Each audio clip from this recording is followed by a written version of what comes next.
Voici le couteau First Aid. Alors c'est un couteau que j'ai conçu dans l'esprit du bushcraft survie. Vu son nom First Aid, vous imaginez bien que c'est l'outil que vous allez privilégier lorsque vous serez en grande difficulté. Bon, c'est une image, c'est une idée, c'est un couteau qui est fait pour le bushcraft et dans l'idée de la survie. Alors c'est un petit couteau qui fait un peu plus de 20 cm, 20,4 cm. Vous avez une lame d'un peu moins de 10 cm qui fait 9,4 précisément. En hauteur, vous avez 35 mm, ce qui, pour ces dimensions, peut paraître un petit peu trapu, dirais-je. C'est un peu fait pour, je vous expliquerai dans un instant pourquoi. Et vous avez une épaisseur ici de lame qui est de 3,8, presque 4 mm. Alors, comme vous le voyez, vous avez un montage en plate semelle. Donc la plate semelle fait la même dimension que ce couteau, c'est-à-dire environ 3,8 mm. Ici, vous avez un peu moins de 2, ce qui est relativement fin, je dis bien relativement fin. Et vous avez une prise en main qui est ainsi. Alors, vous voyez la forme, c'est vraiment fait pour caler le pouce quand on prend le couteau dans cette position. Bien évidemment, ça ne gêne pas quand on le prend en pleine main, mais il est fait pour aussi les travaux de précision, ce qui fait qu'en ayant une lame très trapue, lorsque vous allez travailler avec un petit peu de force sur le bout du couteau, avec la pointe ou sur l'arrondi, vous aurez beaucoup de rigidité, ce qui fera que la lame ne se déformera pas lorsque vous allez travailler et un peu osciller.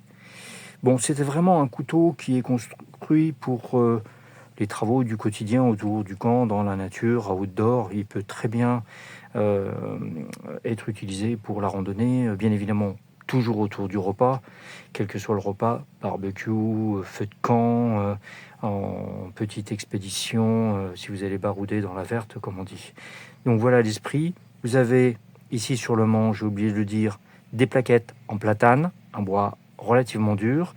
Vous avez des rivets de 3 mm ici en laiton et un rivet creux qui vous permet de passer cette dragonne en cuir. Alors la dragonne, bien sûr, ça permet de le passer dans le petit doigt, ça permet de le passer dans la main si vous voulez un peu plus de sécurité. Donc voilà pour ce couteau.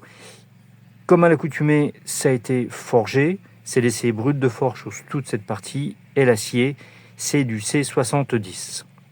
Parlons un instant de l'étui. Alors c'est un étui qui a été fait avec un passant de cette façon, avec un bouton pression de bonne qualité, c'est de la qualité allemande, ce sont des pressions qui sont vraiment rigides, solides, rien à voir avec les pressions qu'on trouve made in China et qui n'y viennent pas. Quand vous savez que on met une journée et demie pour faire un étui de cette qualité, je puis vous dire qu'on n'a pas envie de mettre un rivet de mauvaise qualité parce qu'après on ne peut pas le changer facilement étant donné que c'est mis profondément ou qu'aucune des machines ne rentre facilement comme ça. Voilà.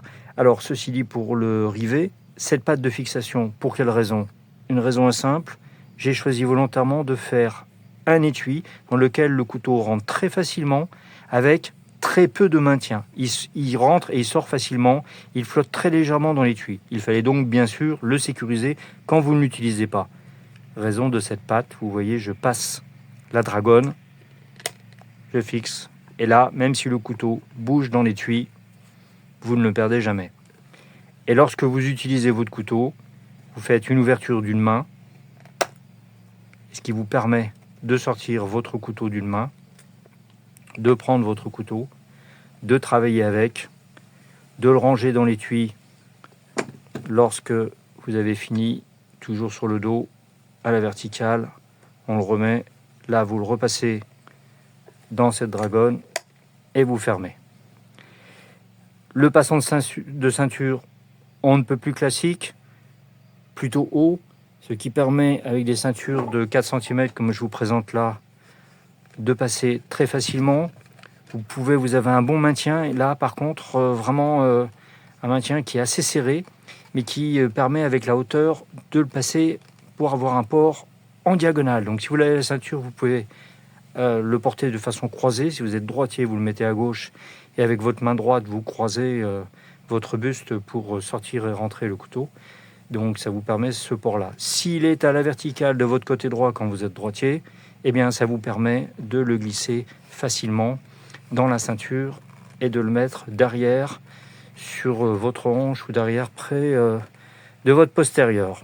Donc voilà pour ce couteau First Aid, un couteau que vous retrouvez dans l'onglet Bushcraft sur le site kawaii.fr. Je vous invite donc à me retrouver sur ce site pour voir l'ensemble de ma production et avoir toutes les caractéristiques bien détaillées sur le site. Vous pouvez m'appeler au 06 95 10 40 11 si vous voulez de plus en plus d'informations ou si vous voulez comparer un couteau avec un autre, son utilisation, ses particularités, ses avantages ou ses inconvénients. Je vous y invite. Je vous remercie et je vous dis à très bientôt.